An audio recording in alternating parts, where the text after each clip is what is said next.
Imagine being promised brotherhood, success, and ancient wisdom, only to find yourself battling fear, trauma, and even waking up in the ICU a month after walking away. Tonight we sit down with Colin, who opens up about his chilling experience inside a Masonic lodge. From recruitment to rituals to the scars he still carries today, this is a story most lodges would prefer you never hear. Welcome back to The Broken Truth. I'm your host, Garrett, and in this episode, we're diving into one man's first-hand account of being recruited into Freemasonry. Our guest, Colin, isn't here to tell us about secret handshakes or history lessons. He's here to share how what started as curiosity turned into a traumatic experience that nearly cost him his life. Let's get into it.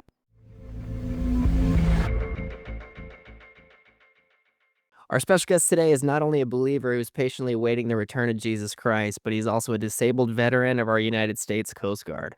Colin, we thank you for your service, and thanks so much for taking the time to join us here on the Broken Truth podcast to share your firsthand experience with Freemasonry.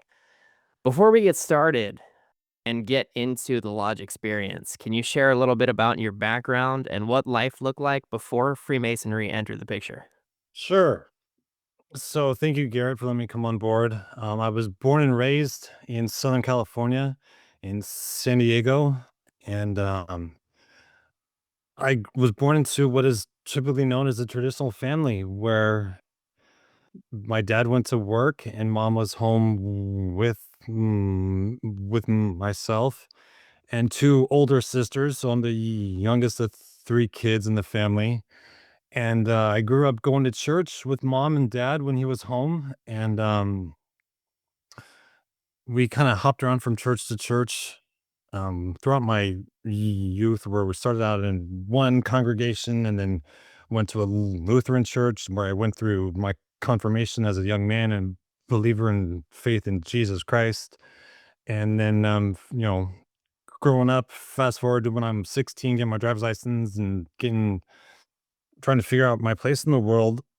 I decided to join the Coast Guard in 2009, and, a couple years after that, I found myself up in the Pacific Northwest, um, and, I had a chief who had comp the tattoo of the square and compass on his forearm with the G in the center of it, and I had seen that symbol before, um but that's kind of when Freemasonry entered the picture, but I had heard about it and kinda seen it here and there. I knew my mom's uncle was also a Freemason in some capacity, but then that's kinda where I entered the picture, and then that's where I got curious from there. Interesting. So, Freemasonry came into your life from the Coast Guard, but you also had a little bit of knowledge from it from your mother, correct?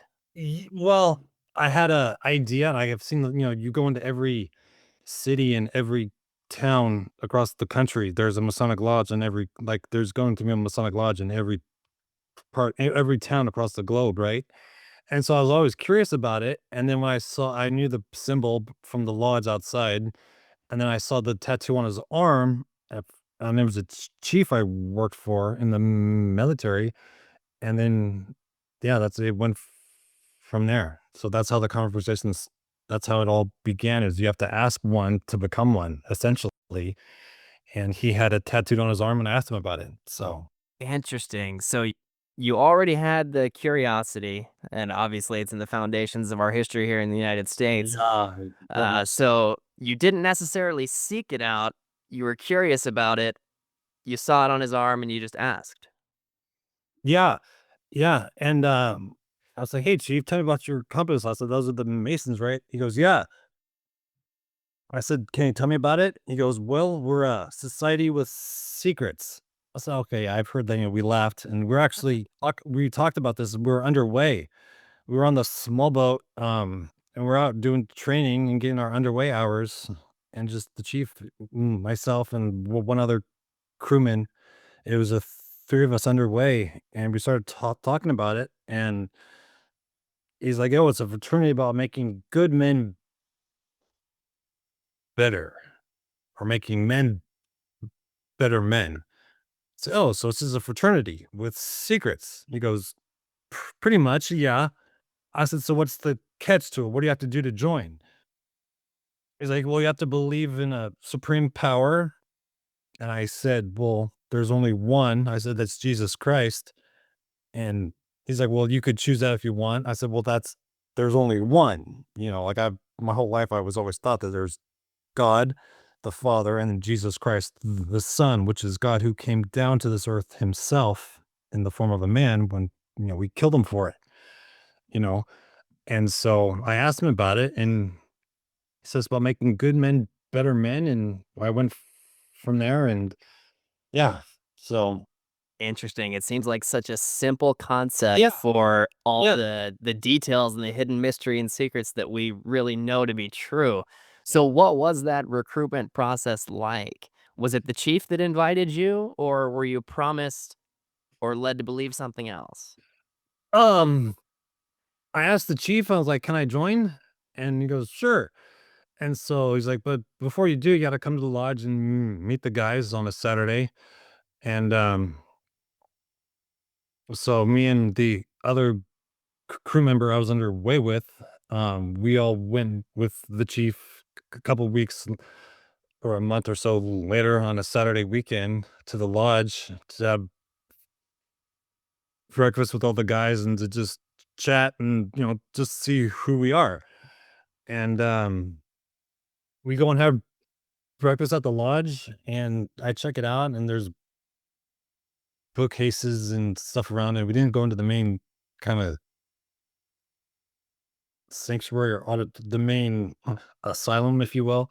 In the main sanctuary. So I didn't get to see that, but I just saw the outskirts of it, and it was just books and artwork and other stuff. And we're just talking with the guys, and then I think the mayor of the city even walked in there while we're having breakfast, and I didn't know who the guy was, and started chatting. He's, "Oh yeah, I'm the mayor of Port Orchard." And so anyway, there's all these guys there, and we're talking, and that's kind of how it went. It's like, "So do you want to join?" I said, "Yeah." And the radar was kind of pinging from there because I didn't really know what it was about because they weren't telling me, but I was curious nonetheless. And they made it sound like it's just a group of guys who are intertwined with the community and to help you to become a good guy. I was like, "Oh, sweet." You know, Wow, sounds good to that's me, right? very interesting. So, from my understanding, the recruitment process of Freemasonry involves something along the lines of a petition. Can you explain a little bit about that? Yeah. So the chief, he asked me if I wanted to join. I said yes. So he put the petition in. And then I went in one Saturday, like I said, with the guys just to meet and talk about it. And they kind of told me what was going to happen from there. And then the next month, in September, they say, "Yeah, come on in for your the monthly meeting." And myself and one other friend of mine went in for our first degree, essentially. Oh, wow. And yeah, so the chief put it in, and I said, "Hey, come in the lodge. This is what we're gonna do." And they never tell you much more from that, dude, which was the weird part. And so I don't want to walk ahead or to jump ahead with the questions, but that's kind of really all they say. So Interesting, interesting. So, at that time, when you first really stepped into the lodge, did you feel a sense of belonging, or were there some red flags that you now recognize? Kind of like you said, you felt them pinging. yeah, that was the first degree, man. The chief said, "Yeah, wear a suit, wear a tie, come in looking sharp." And I drove down there to the lodge. I was 15 minutes early with my suit, and all the guy no one else was around except there was one guy in the main or the entrance area. Who was waiting for me and my other friend to come along. And then that's when things kind of started to feel like something's off because none of the other men were around and they're all in the lodge. And there was just the one or two guys to meet us and to take us into the lodge. And so that's when the red flag started to ping off. I was like, well, why isn't everyone else out here to say hi? Right. Hmm. You know? Interesting, interesting. So you already explained about a little bit about the first time you entered the lodge. You saw the books, you weren't allowed into the ceremonial Yeah. sanctuary. Yeah. Um, in terms of the atmosphere, you felt a underwhelming feeling, not a Yeah. welcoming feeling. And it wasn't an atmosphere of love or good things, it was just kinda like a dark kind of yeah, just kind of a dark sensation kind of thing. Interesting. This just gets better and better. So, stepping into the initiation, what was your initiation like, and how did it affect you emotionally or spiritually, especially since you are a believer? Yeah, how much time do we have? Month. So the initiation, they said, "Okay, in order to come into the lodge, you gotta take off all your clothes except for your underwear, socks, everything. So get down to your bare bones." And I was like, "Okay." And they kinda told me that all this stuff was gonna happen initially the couple weekends before. So they told me what it was gonna be like, but then here I am a month later putting it into practice, and this just feels weird. So you strip down to your undies, and they put basically a rag over you, over your torso, and it's like got one leg cut off, and like one pant leg's all gnarled up, and then one's cut off. And then where it gets really dark is they put a noose around your neck. And then from there, they put a blindfold around you where you can't see a thing. And then once you get dressed in your prep work before you come to the lodge, the guy with you, I think he was either a junior warden or senior warden or junior deacon or senior deacon, one of the lodge physician members. I don't know what they were, but this guy was there with me, and he put my blind mask on and said, "Okay, can you see anything?" I said, "Dude, I can't see a flipping thing." He goes, "Okay, good. We're ready to begin." And then they go through this whole ritual. Once they said we're ready to begin, and the guy knocks on the door 3 times, or whatever, and then you hear the quote, most worshipful master. I'm sorry, what man on earth deserves that title other than Jesus Christ? The most worshipful master of the lodge, who sits, I think, in the north part of the lodge. Oh, to rewind too, the lodge on the interior is set up to north, south, east, or west, and then the men sit wherever they're supposed to be within the lodge too. So Okay. anyway, I think the quote most worshipful masters in the north and part of the room. And anyway, we walk in and they go through this whole scripted ritual, which I don't know if you for if I want to say to you the whole thing for time, but it's basically like who you know It's up to you. Share as much as you'd like. Okay. So the junior warden or whoever's with you knocks 3 times, and who goes there? And then they say something around like, "Oh, a man who's lost," or something. "Oh, does he come here on his own free will and accord?" And then I had to answer, "Yes, I come here on my own free will and accord."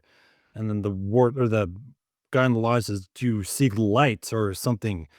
Are you seeking light from darkness?" And I was like, "Yes." And so anyway, they walk me into the lodge. I have to kneel down by this table when I can't see a thing.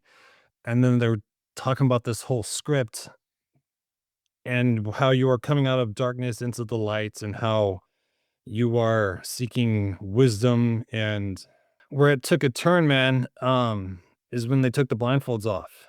Um, when I took the blindfolds off in the lodge, they had a little candle light in the center. And I hadn't seen a thing before, but when I took the blindfolds off, every single one of the men in the lodge was surrounded me and had a knife or a spear about 2 or 3 inches from your throat. Oh my.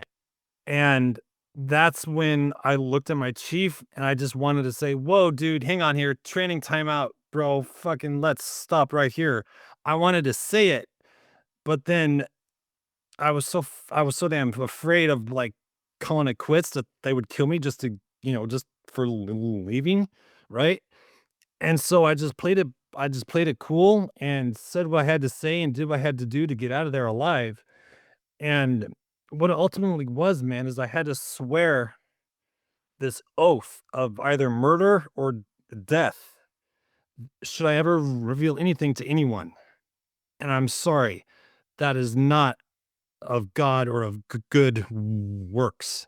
Is you do not swear an oath because to the Masons, Garrett, you and I are ignorant and profane and utterly worthless. We are so beyond ignorant to them because they are the ones who go through the darkness to see the light and to create what is ultimately, at the end of the day, Garrett, one gigantic satanic sexual cult that controls the world. Very, very And interesting. and they do it by secrecy and by murder of killing you should you ever reveal anything that happens in the lodge. And here I was, the first entered apprentice. Here I was, a brand new entered apprentice kid, just wanting to figure out what this is all about. And then when you have to swear an oath that you would kill or hurt someone in any way, shape, or form, if the lodge puts a mandate on you for any reason, you know, the lodge mandates supersedes everything else in the country. So the law doesn't mean shit to them. And they want if they will either kill you or they will destroy your character or civil penalties and just rot you in your financially, make your life as hard as it can be if they don't kill you, right? And so we think about history and where that's happened before. Well, Trump, perhaps, right? But then go back even further to JFK. JFK made a speech at one point about secret societies and how, what they do and how they're kind of controlling the world in a sense. And he was kind of trying to blow the lid on the whole thing. And what did they do? They killed him. They killed him. Absolutely. Absolutely. So, That's one of the deepest, darkest moments in our American history in terms yeah, of revealing the truth. yeah, Truth that society is ignorant and everything is hiding in plain sight, but and if you these get the laymen are too stupid to believe. Yeah, and brother, it is on our dollar bills. It is on our currency. You see I can talk about the symbolism with the Masons if I can too. Yeah, of course. Um, the symbolism itself, the square and the compass with the G in the center as God, or I forget all you were the architect of the universe essentially to them. The square and the compass, Garrett, is just the sex act. Because if you look at it like it's two man and woman together having intercourse, and then the G in the center is like you were creating this world you were creating the world itself. And when you worship the world, it rewards you with everything, all the money, the power, and the fame. But then who are you really serving? You're serving the darkness of the world, but not serving the light, which to me was Jesus Christ. And so, Wow. yeah. Wow. You're leaving me speechless here, and we're only just getting started. Yeah. So, obviously, there's some sort of symbolism here, like a symbolic feeling, and definitely not a harmless feeling either. Yeah. Felt something much, much darker at play. Yeah, and like I said, it had to do with the oaths that I had to say, and, like, again, I'm a first degree. They don't tell you anything, but it was the oath I had to take that was, I think, the Holy Spirit telling me this is not where you should be. How disturbing. Yeah, because should I ever say anything or to share what is happening in the lodge, they reserve the right to kill you for it.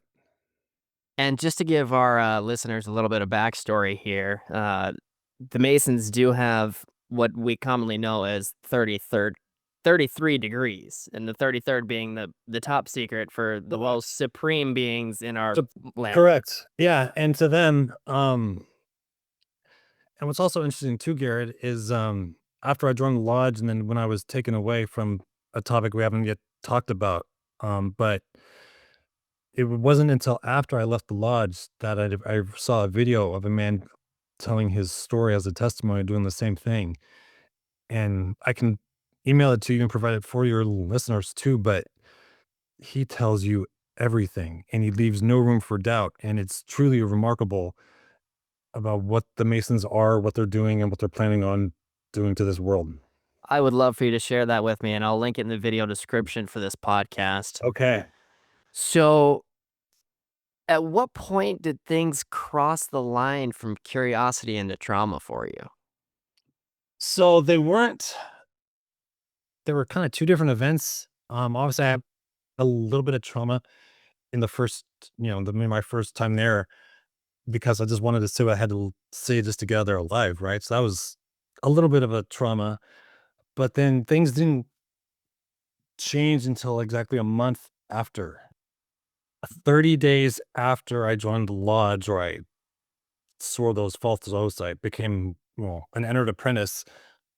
30 days later, I woke up in intensive care because I, uh, I went rock climbing with a friend of mine and didn't have a rope or a helmet on and took a flopper.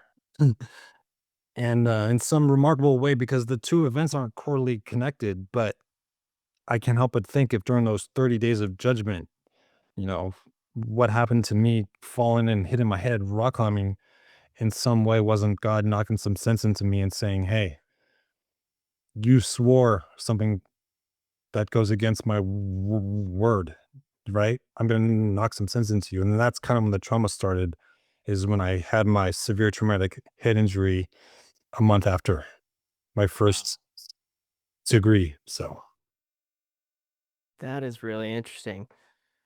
So,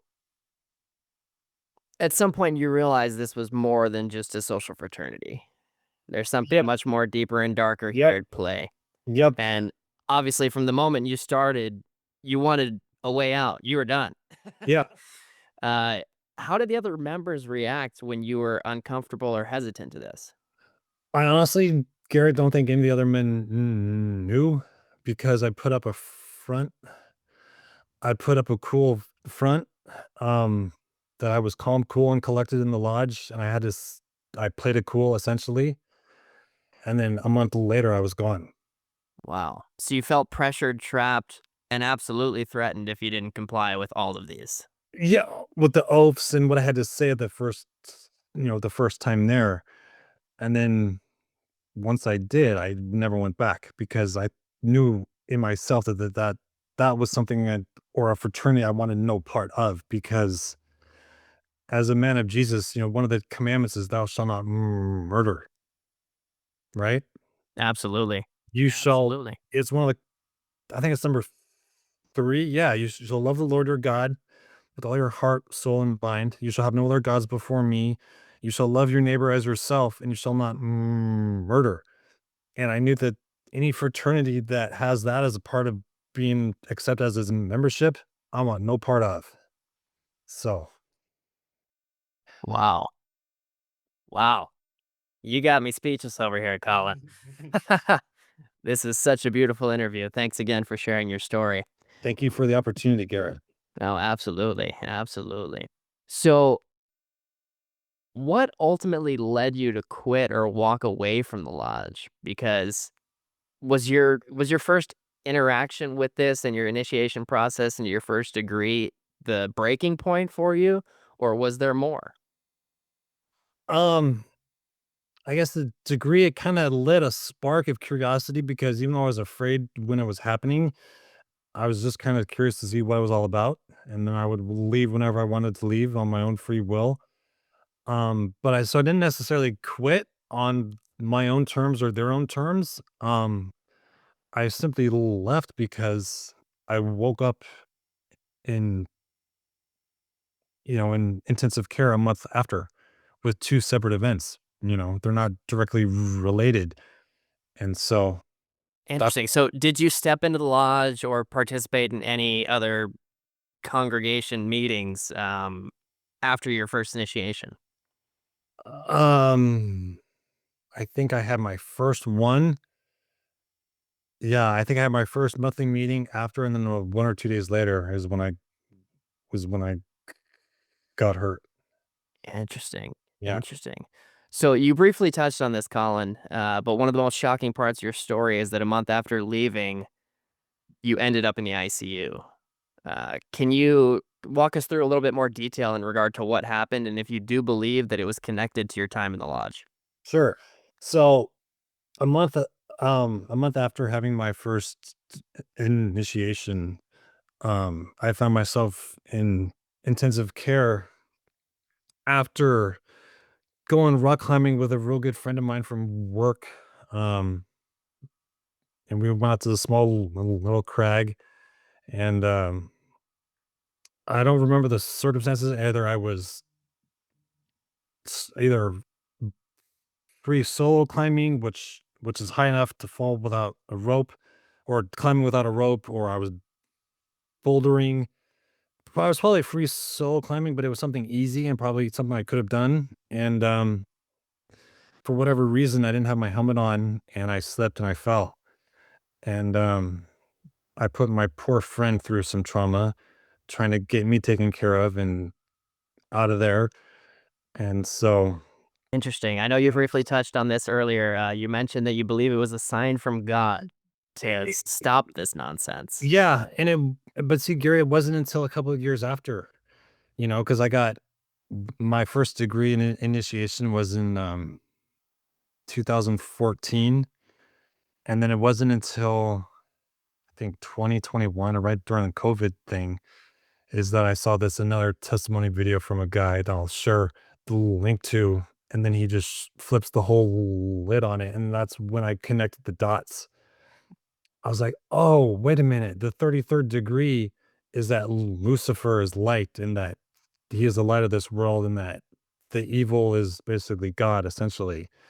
And it's basically, he just explains it out. And then I rewound what happened to me and then the timelines. I was like, oh, that's why God was taking me out because I had 30 days to correct my course of action before God was going to punish me for it. And he did. And I thank God for it too, because my trial and tribulation I had to endure with my severe TBI was what ultimately led me to having a stronger faith in him because he saved me from where I was headed. What a beautiful story. How soon after your traumatic injury did you actually leave the Freemasons? That was it, dude. Once I never went back.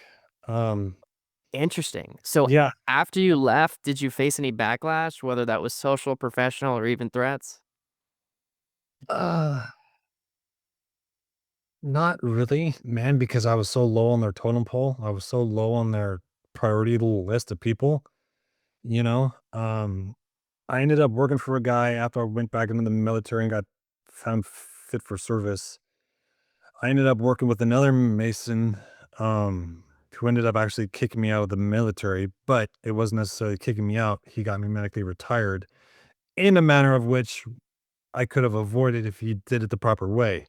So he kind of fucked me in the long run, but it ended up working out for all parties. But he just didn't go through the commanding officer ahead of time. But anyway, so yeah, dude, I never got any backlash, professional or threats after the fact because really, I went to the first degree, I got hurt, I never went back. You've briefly touched on a lot of this as well, but if you could explain a little bit more detail in regard to how life changed since leaving, emotionally, mentally, and spiritually. It sounds like your faith in God has grown. Yeah, it's one of those hard things I have to regulate myself, Garrett, because my faith has grown exponentially, but then also the perhaps a little bit of anxiety of knowing what the Masons are planning on trying to do to the world and just waiting for it to happen. Mm. So there's great faith in God, but there's also a little bit of anxious residual effects because I know what their ultimate plan is. And they call it the great work, right? To have a one world, you know, to have a digital ID band, a one world government, one currency. What would be called the New World Order. Yeah, the new world. Yeah, where we've heard that term, we've heard that for years. Well, Absolutely. The Masons call it the great work. Great work. Yeah, and so now my faith in God has grown exponentially because by His grace, I was saved from the scars that he provided me. But Absolutely. I'm also just standing by to stand by to see how the world changes, and particularly with the loss of Charlie Kirk most recently, who was such a strong voice for this world. Um, and what happened to him, that led me to want to get the truth out there too. So that's why I reached out to you. So And we thank you for that. yeah, thank you. So, beside your physical scars, which are obviously traumatic in and of themselves, do you still feel that you're carrying any additional scars from the experience today? Not much. I try to let it go and let God. Um, we're supposed to pray for our neighbors, to pray for our enemies. And we have to be reminded, Garrett, that our battle is not against flesh and blood, not against you and I, but against these rulers and dark forces in the heavens and the spirit world that we can't see or touch. And we need to be reminded that our war is not between us, but it's in the heavens. And so I need to let it go and let God. And so I kind of let them. I let it.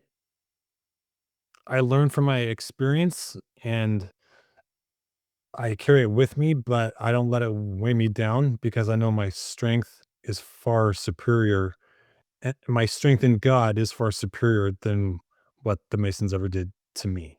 So, in your opinion, is Freemasonry as a whole, simply understood, or do you think there's a darker side that's deliberately hidden from the public?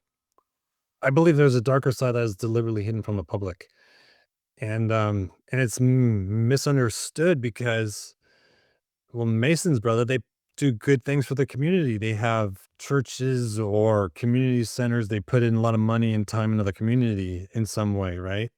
So they're a good entity, right? Aren't they? That's what we would think. Aren't they, Garrett?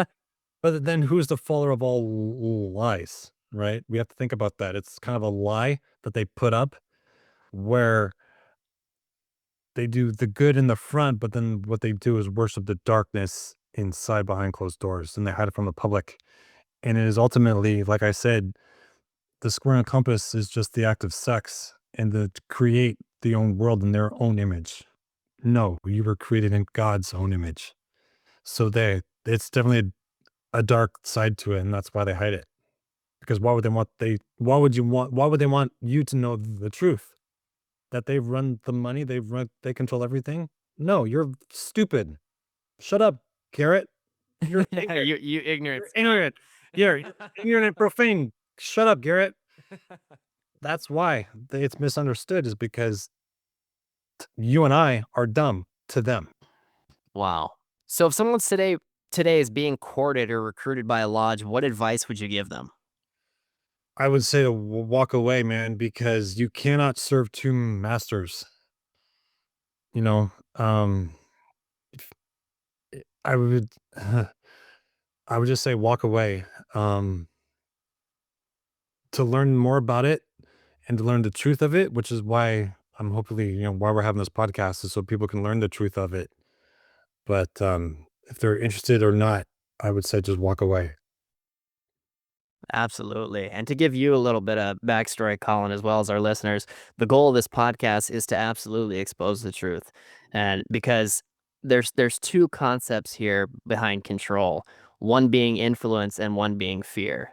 Yeah, We've seen that through society through various events such as killing Martin Luther King, John F. Kennedy, 9/11. We have all these major instances, including Charlie Kirk, as of recently, correct. that they don't stop, and we have all these people that are exaggerated on their micro pedestals in today's society that constantly divide and absolutely decimate our society rather than unite us. So the Yeah, goal here is to expose all of these truths to unite us as a society. correct. I couldn't agree more. And I mean, like you said, Garrett, they use fear to control you. And the more what they've put out. So think of every person as a computer.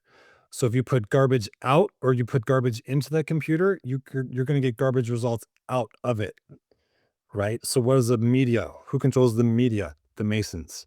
Who controls the news? The Masons. What do they put out there? They put garbage and perversion. What comes into the person? Perversion and disgustingness. Well, and then that's what comes out of them in return. So, Now, it's very interesting that you mentioned the control factors in the media and everything like that. One of the things that I've been extremely disappointed with in terms of social media is that exact concept that all of these algorithms are programmed to feed you exactly what you want to see, mhm, your mhm. perspective based on what they know you're going to believe and feed into. Yeah, And that further elevates that micro pedestal and insanely divides us yeah, because prior to social media, we only had the direct access to what we saw in whether it be the news or journalism yeah, or any of that, and it was directly related to whatever propaganda they're spewing you. But right. now it makes you feel like you're part of it. Yeah, and the whole thing with social media too was you're social, but you're withdrawn. You're seeing it with your eyes and you're seeing your friends with your eyes, but you're withdrawn from them in community, right? What a So beautiful perspective. it's like we're seeing all these, oh, look at grandma, whomever, cousin Jimmy, whomever, look at all these friends doing all this cool stuff. And you're seeing it happen on a screen, but then you're not part of it. And then which has created this society where people want to capture something, but they don't want to be a part of it, right? I think there was a recent news event where a woman was stabbed and murdered in either a train or a bus. And this man behind her just walked up and started stabbing her in the throat. And what did people do? They wanted to record it for likes or thumbs up, but they didn't want to stop the evil when it was happening in front of them. And they sat there and did nothing. Yeah, they just sat there and did nothing because, "Oh, I'd rather capture it and see it on screen than to be a part of it." And that's where I think the social media has done such a drastic disservice to the world because if you can see it in your hand on screen and in the comfort of your own home, why would you ever want to leave? Gosh, and media as a whole, because we Yeah. think back to Vietnam, this is before both our times, but that was the first instance in history where the media started portraying live feed Mhm, of the war. mhm. And honestly, I'd say that's one of the first moments in time that the society as it was saw this, and that's where you started to get the numbness to all Yeah, that. yeah, So now in today's world, we all have that numbness. What the standard person in society shouldn't have access to, shouldn't see, yeah, shouldn't have to experience in yeah. their lives, we all experience it on a daily basis. And it's no problem. It's no factor. Doesn't affect anyone. But Anyone. what is going to be the outcome of that? We have yet to know. Well, that's why I think there's a turning point happening where if the great work is ever fulfilled or the new world order is ever fully established, there will be people, I believe, that say, no, this is not how the world goes. This is not the will of God. And we're not going to be governed by you. We're going to be governed by God. And that's why ultimately they hate us because they know Christians across the world are ungovernable to a point. They could, you know, comply with whatever tyranny they decide to bestow upon them. But what they ultimately have is, we have the Second Amendment and to the U.S. Constitution, and w- it's unknown what's going to happen. But I just want to have faith that God has it all under control in the end. So why worry about it in the process? Absolutely. Absolutely. Just out of curiosity and your perspective on it, how far do you think we could actually be from this concept of the New World Order? Well, Garrett, if you look at the technologies around today and you see the advancement of AI, and you see this Starlink, everything's being connected.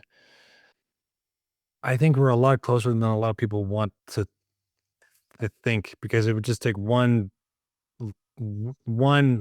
either planned or one act of God for something to happen in order for it to be established.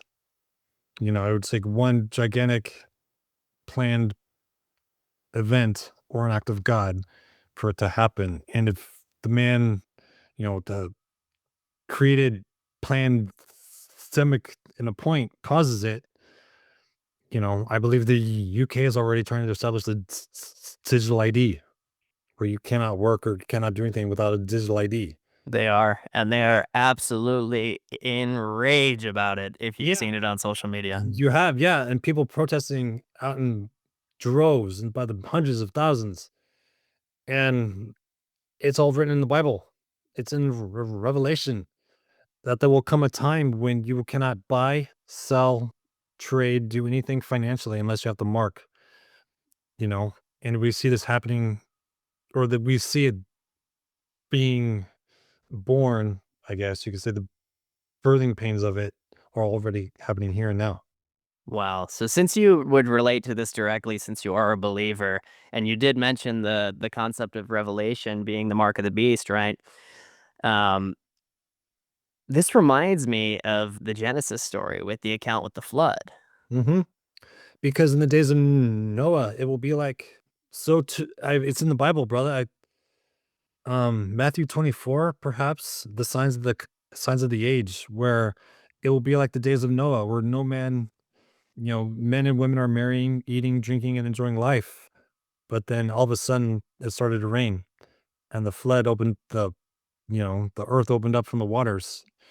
And who was the only one there? Noah was on the ark, and everyone else was taken by surprise. So I think here and now, and if you want to look at history, well, if you look at Ezekiel being the valley of dry bones in Ezekiel 34 or 35, maybe, the valley of dry bones being Israel, and Israel is now brought back to her nation, which is before you and I were even born, you know? In 1948, Israel came back to her homeland that God had provided them from Abraham, you know? And Yeah.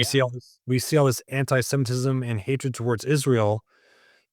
And if there's no Jews, it's not any news, right?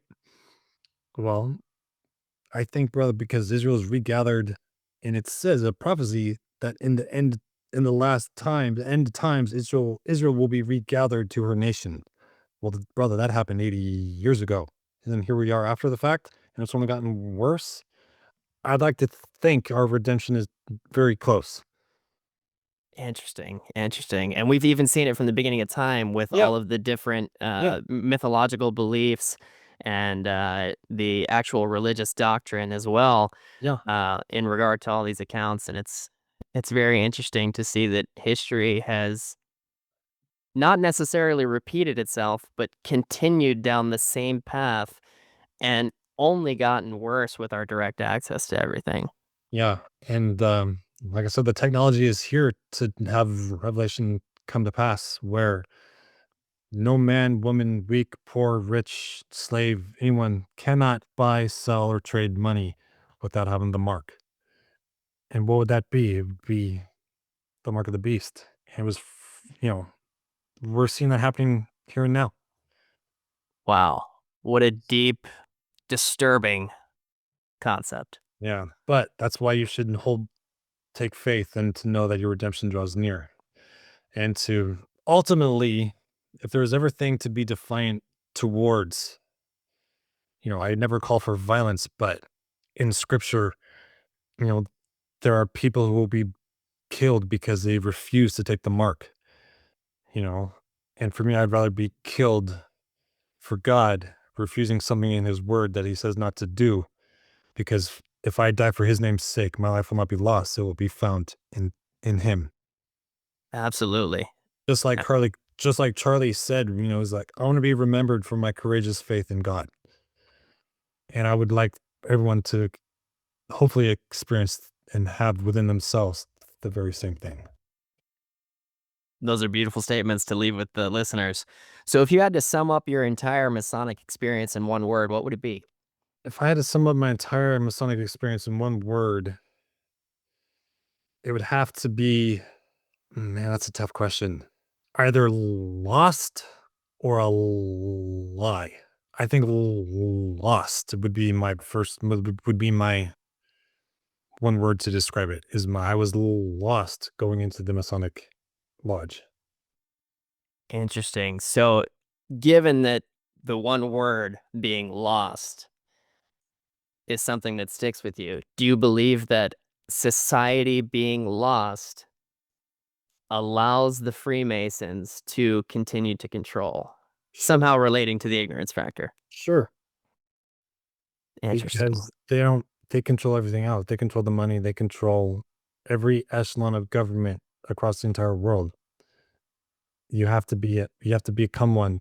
It is the access point in which you are only authorized to get a position of influence or political authority or great wealth and in Hollywood too, you know. So of course they where the money is, there's the control. Well, who controls the money? The Masons. Is Absolutely. you know. And there's some theories out there that even from the beginning of the time with the giants, the so-called Nephilim, Oh, here we go. how they survived the flood and how that these bloodlines and lineage still carried through today with the Rockefellers and stuff like Yeah, that. yeah. Um, yeah. Was it the 22 for the 12 families or the 13 families that control the world or Yeah. yeah, the Rockefellers, the I can't name them all, man.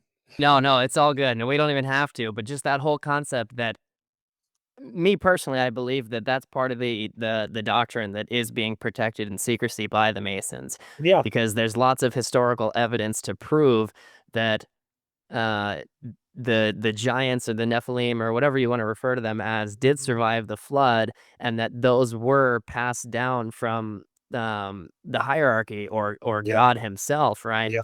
Um, so but they also betrayed God, right? And that's why the flood Correct. happened. It wasn't Yeah. necessarily because of us as God's creation, but it was because of the angels, the Nephilim, the giants, whatever they were, betrayed Watchers. God. Yeah, the Watchers, they betrayed God and came to the earth to create with the women that they thought that were sexy and beautiful, and then they created these part angel, part man giants, and, yeah, the savagery of the world just got so bad that God had to wipe it clean, and, Hmm. So do you believe that these, mm, what would you even Nephilim? call it? Like the blended giant human beings. Nephilim?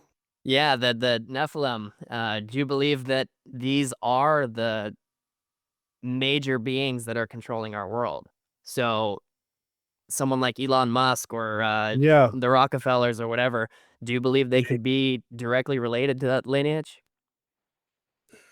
And they have that uh, evil evil gene. inherent in them. Yeah, um, perhaps, Garrett, that's a great mystery and a great ponderance of a question to consider, but,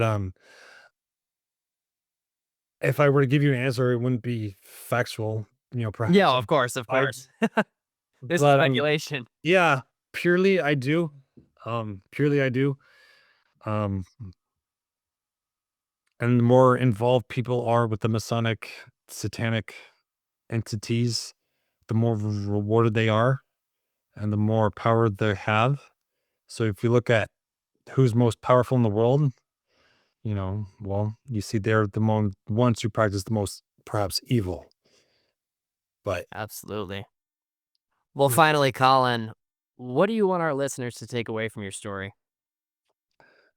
I want people to know the truth, Garrett. I want people to know the truth that men, um, a very, very long time ago created this fraternity in secrecy to control everything else, and it is alive and thriving today. And it is all hiding in plain sight for the world to see, but they can't because to them, you and I are ignorant and profane. We are utterly, incomprehensibly repulsed, and dumb to them because they hide all their sites and symbols in plain sight, and it's on their dollar bill. The architecture in Washington D.C., all of it shows what they've done over the years, and I basically just want our listeners to know that it's evil is real. It is there. It is in this world, but ultimately, who holds the keys to all that in his hand is Jesus Christ. And we're at a time of uncertainty in this world with wars and rumors of wars going on. And but just I want everyone to be reminded that our war is not against each other, but against dark forces of the heavens that we have no control over. So just to have faith in God and to know that our redemption draws close, and to and to also to a point, I want everyone to be defiant if the time comes to where you have to take a mark to make any food or transaction to pay. So it would be in your good interest if you did not take the mark when that attack. Well, absolutely. Yeah. Absolutely. Well, Colin, thank you. Thank you so much for your courage and sharing this with us. And that link that you're going to share with us, we'll be sure to drop in the description so everyone else can see a little bit more into the perspective of someone else's firsthand account. Whether you see Freemasonry as harmless tradition or something more sinister, stories like this remind us that power, secrecy, and vulnerability can collide in dangerous ways. For our listeners, stay curious, stay critical, and remember, the truth is often hidden in plain sight. This has been The Broken Truth. If you found today's episode eye opening, share it with a friend, leave us a review, and join the conversation on our socials. If you or someone you know has a story similar, please leave a comment, reach out to us. We'd love to get you on the podcast for an interview. Until next time, question everything.